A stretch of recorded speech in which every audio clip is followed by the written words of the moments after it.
ഒറ്റ കാര്യത്തോടെ പറഞ്ഞ് അവസാനിപ്പിക്കുക അരുൺ സാറേ.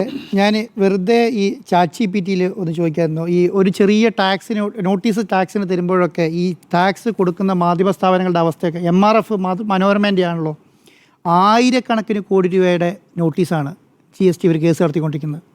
GST-യിലും കസ്റ്റംസിലൊക്കെ. ഇവിടെ കേരളത്തിലെ മാധ്യമങ്ങൾക്കൊന്നും ഇത് അറിയില്ലാഞ്ഞിട്ടാണോ? MRF ഞാൻ ChatGPT നോക്കിയിട്ട് അതും തീരുന്നില്ല. കാരണം അത്രയും വെറുതെ MRF ഞാൻ ആകെ ടൈപ്പ് ചെയ്ത് നിങ്ങൾ നോക്കിയാൽ മനസ്സിലാവും. MRF-ൻ്റെ ടാക്സ് കേസ് ഏതെല്ലാം എന്ന് ചോദിച്ചതാണ്. മനസ്സിലായോ? അപ്പോൾ കേരളത്തിലെ മാധ്യമങ്ങൾക്ക് ഇതൊന്നും അറിയില്ലാഞ്ഞിട്ടാണോ? കാരണം ഒരു മാധ്യമ സ്ഥാപനത്തോട് ചെയ്യുന്ന ഒരു മിനിമം മര്യാദയുണ്ട്, മിനിമം മര്യാദ അത് കാണിക്കുന്നില്ല എന്നുള്ളതാണ്. അതുമാത്രമല്ല, ഞാൻ ഇനി ഇത് നിയമ നടപടിയായി മുന്നോട്ട് പോകണം തന്നെ ഉദ്ദേശിക്കുന്നുണ്ട്.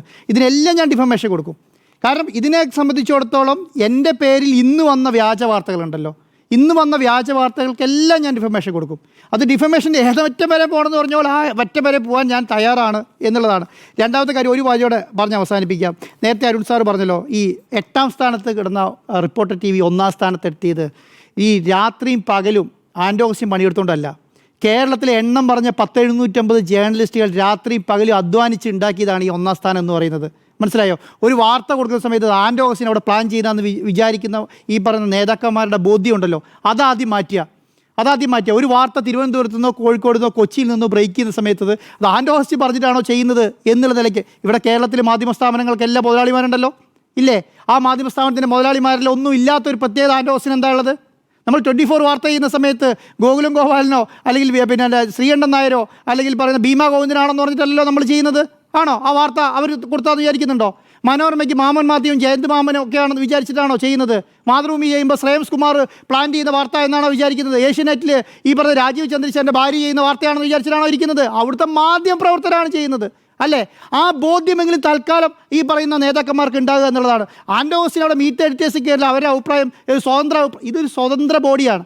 ഈ സ്വതന്ത്ര ബോഡിയിൽ എന്തു പറയുന്നു എന്ന് കേട്ടിട്ട് അത് പ്ലാൻഡ് ആണ് എന്ന് വിചാരിക്കുന്നത് അതിലൊക്കെ അപ്പുറമൊന്നുമില്ല. ഒറ്റ കാര്യമുള്ളൂ. എന്നോട് ഇന്നലെ എന്നെ കാണാൻ വന്നൊരു നേതാവുണ്ട്, നിങ്ങളിത് എങ്ങനെയും സെറ്റിൽ ചെയ്യണം എന്ന് പറയും. ഈ വാർത്ത ഇന്നാണല്ലോ വരുന്നത്, ഇത് 3 ദിവസമായി ഞാൻ അറിയുന്നുണ്ട്. ഈ 3 ദിവസമായിട്ട് അറിയുന്നത് മുഴുവൻ ഓപ്പറേഷനാണ്. എങ്ങനെയാണ് ഇത് സെറ്റിൽ ചെയ്യുക? കാരണം ഇത് ഞങ്ങളുടെ കയ്യിലുണ്ട്, നിങ്ങൾ സെറ്റിൽ ചെയ്തോളൂ എന്ന് പറയുന്ന ആൾക്കാരുണ്ടല്ലോ, അവരോട് എനിക്ക് ഒറ്റ കാര്യം പറയാനുള്ളൂ. എന്താണെന്നറിയോ? ഇതിനോട് മുട്ടുവടക്കാനായിരുന്നെങ്കിൽ ഞാൻ ഈ 2020 സാബു കേസ് കൊടുത്തു, റിപ്പോർട്ടർ TV പൂട്ടിക്കാം എന്ന് പറഞ്ഞിട്ട്. രാജീവ് ചന്ദ്രശേഖരൻ BJP-യുടെ സംസ്ഥാന അധ്യക്ഷൻ കേസ് കൊടുത്തു. കാരണം BJP-യുടെ കയ്യിലാണല്ലോ ലൈസൻസ് അടക്കിയിരിക്കുന്നത്. അതിന് ഞാൻ സുപ്രീം കോടതിയിൽ കേസ് എടുത്ത് ഹൈക്കോടതിയിൽ കേസ് എടുത്താണ്.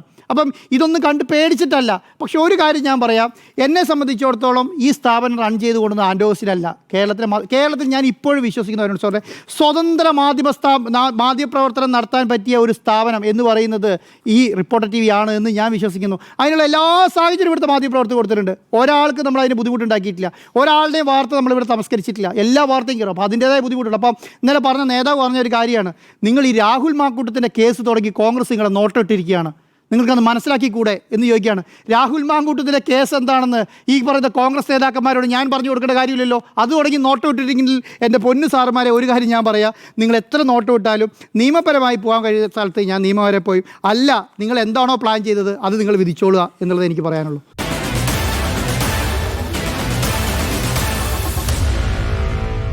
Meet the editors.